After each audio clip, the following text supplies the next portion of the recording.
পৃথিবীতে আমরা যে ইবাদত করি, ইবাদত হয় দুই প্রকার। সবাই কথা বলেন, ইবাদত কত প্রকার হয়? ইবাদত হয় দুই প্রকার। নাম্বার ওয়ান, ইবাদত হয় আপনার শারীরিক ভাবে। এই যে আমরা শরীর খাটিয়ে নামাজ পড়তে এসেছি, বলেন তো দেখি, এই নামাজ পড়তে 1000, 5000, 10,000 এরকম টাকা দিবেন আপনারা? তার মানে এটা আমরা শারীরিক ভাবে আল্লাহর ইবাদত করতে এসেছি।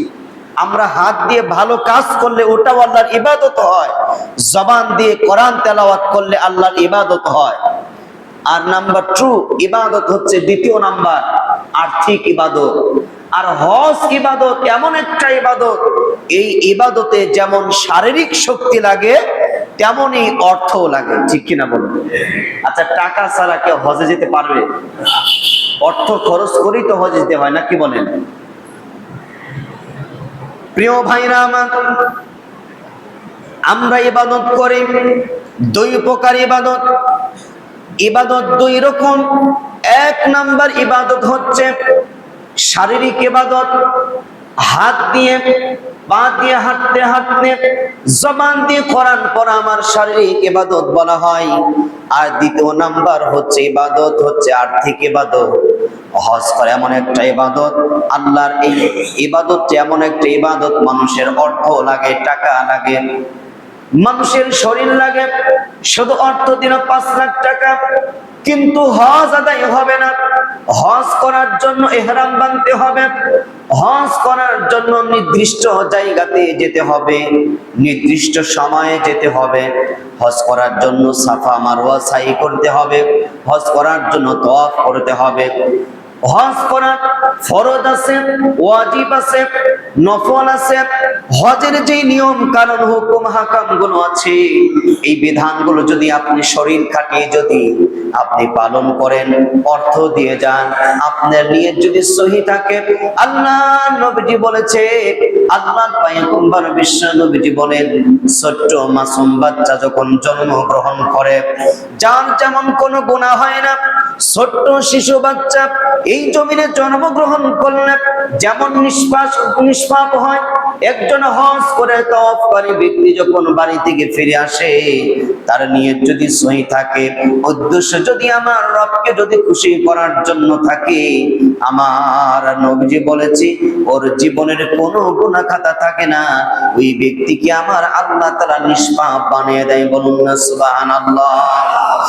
মানুষ হজ করতে যায়, হজ করার সবচেয়ে বড় ফজিলত, এই পৃথিবীর সর্বপ্রথম ঘর যার নাম কাবা ঘর, এই কাবা ঘরে তওয়াফ করার জন্য যায়, হজ করার জন্য যায়। এই কাবা ঘরের এত বড় মর্যাদা রয়েছে, যেই কাবা ঘরে 2 রাকাত নামাজ আদায় করলে 2 লক্ষ রাকাত নামাজের সওয়াব আমার আল্লাহ তাআলা পৃথিবীর জমিনে, আমার আল্লাহ তাআলা ওই ব্যক্তিকে 2 রাকাত নামাজ আদায় করলে 2 লক্ষ রাকাত নামাজের সওয়াব তার আমলনামায় দিয়ে দেয়। বলুন না সুবহানাল্লাহ। এই পৃথিবীর সর্বপ্রথম ঘর, ওই ঘরের চেয়ে দামি ঘর আর পৃথিবীতে অন্য কোথাও নেই। ওই ঘরের এক অংশ হচ্ছে আমাদের এই মসজিদ ঘর।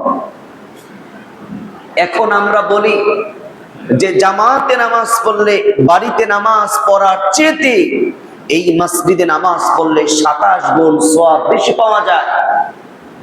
তাহলে এই মসজিদে নামাজ পড়লে যদি বাড়ির চেয়ে 27 গুণ বেশি সওয়াব পাওয়া যায়, আর এই ঘরটি নির্মাণ হয়েছে সর্বপ্রথম ফেরেশতা দ্বারা, যে কাবা ঘর নির্মাণ হয়েছে, ওই কাবা ঘরে যদি কোনো ব্যক্তি নামাজ আদায় করে, ওর ফজিলত হচ্ছে 2 রাকাত নামাজ আদায় করলে 2 লক্ষ রাকাত নামাজের সওয়াব আমলনামায় দেওয়া হয়। সুবহানাল্লাহ। যদি কোন মুসলমান কাবা ঘরে বসে একবার যদি সুবহানাল্লাহ বলে, 2 লক্ষ বার সুবহানাল্লাহ বলার সওয়াব দেওয়া হয়। যদি কোন মুসলমান 2 রাকাত যদি নামাজ পড়ে, 2 লক্ষ রাকাত নামাজের সওয়াব দেওয়া হয়। যদি কোন মুসলমান যদি একবার তাসবিহ পড়ে, তাহলে 1 লক্ষ রাকাত 1 লক্ষ বার তাসবিহ পড়ার সওয়াব দেওয়া হয়। কোন মুসলমান যদি কাবা ঘরে বসে যদি একবার যদি সাল্লাল্লাহু আলাইহি ওয়াসাল্লাম সাল্লাম তেলাওয়াত করে নবীজির উপরে যদি দরুদ পড়ে, তাহলে 1000 নয়, 2000 নয়, 1,00,000 বার দরুদ পড়ার সওয়াব তার আমলনামায় দেওয়া হয়। বলুন না সুবহানাল্লাহ। এই জন্য কাবা ঘর এই পৃথিবীর প্রথম ঘর। ওই ঘরের দাম, মর্যাদা, সম্মান অনেক বেশি। ওই ঘরের নাম, অনেক নাম দেওয়া হয়েছে। ওই ঘরের নাম কোরআনুল কারীমের মধ্যে কাবা কোরআনের মধ্যে এসেছে। নবীজি এই কাবা ঘরের সম্পর্কে অনেক ব্যাখ্যা হাদিসের মধ্যে বলেছে। এই কাবা ঘরের মর্যাদা, সম্মান যত বেশি, এই কাবা ঘর সর্বপ্রথম যিনি নির্মাণ করেছিলেন তারা হচ্ছে ফেরেশতা। এই কাবা ঘর কোথায় অবস্থিত? আল্লাহ রাব্বুল আলামিন কোরআনুল কারীমের মধ্যে বলেন, ইন্না আউওয়ালা বাইতিন বুদিআ লিন-নাসি লাল্লাযী বিবাক্কাতা মুবারাকাও ওয়া হুদাল লিল-আলামিন।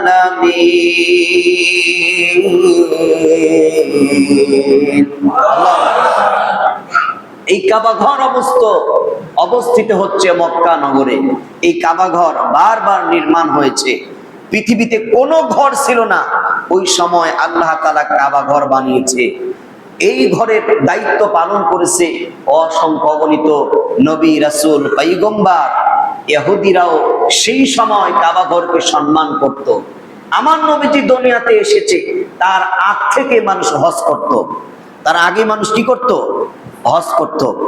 এই আমার নবীজি দুনিয়াতে এসেছে কত বছর আগে?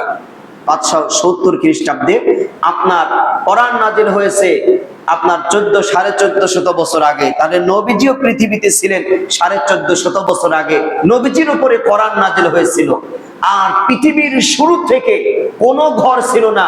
ওই সময় ছিল কোন ঘর বলুন তো দেখি? কাবা ঘর। কাবা ঘর বানিয়েছেন স্বয়ং আল্লাহর ফেরেশতারা। সুবহানাল্লাহ বলুন।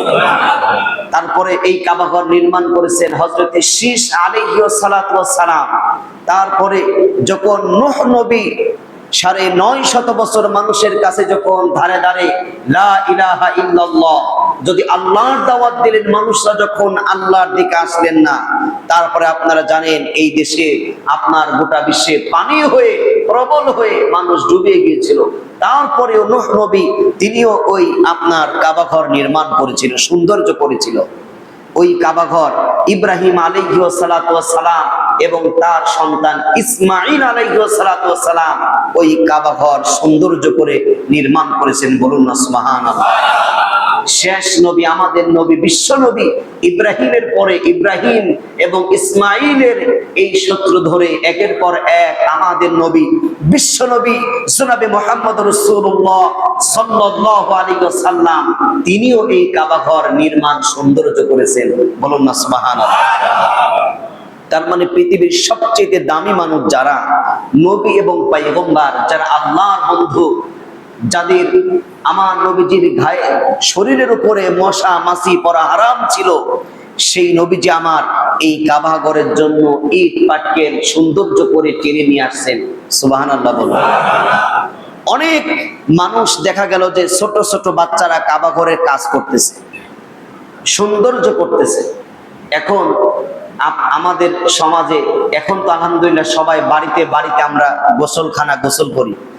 আগে কিন্তু আপনার পুকুরে নদীতে বেশি গোসল হইতো নাকি? ছোট ছোট বাচ্চারা লুঙ্গি খুলে থই এক দৌড় দিয়ে আপনার নদীর মধ্যে ঝাঁপ দিত নাকি বলেন? হ্যাঁ, এরকম হইতো না বলেন তো? এখন কি এগুলো আছে? নেই। ওই সময় ছোট ছোট বালকরা তারা এই লুঙ্গি খুলে এই কাঁধের উপরে নিয়ে এই কাবা ঘরের নির্মাণের ইট টানতেছে সৌন্দর্য করার জন্য। তখন আব্দুল মুতালিব নবীজির দাদা, নবীজির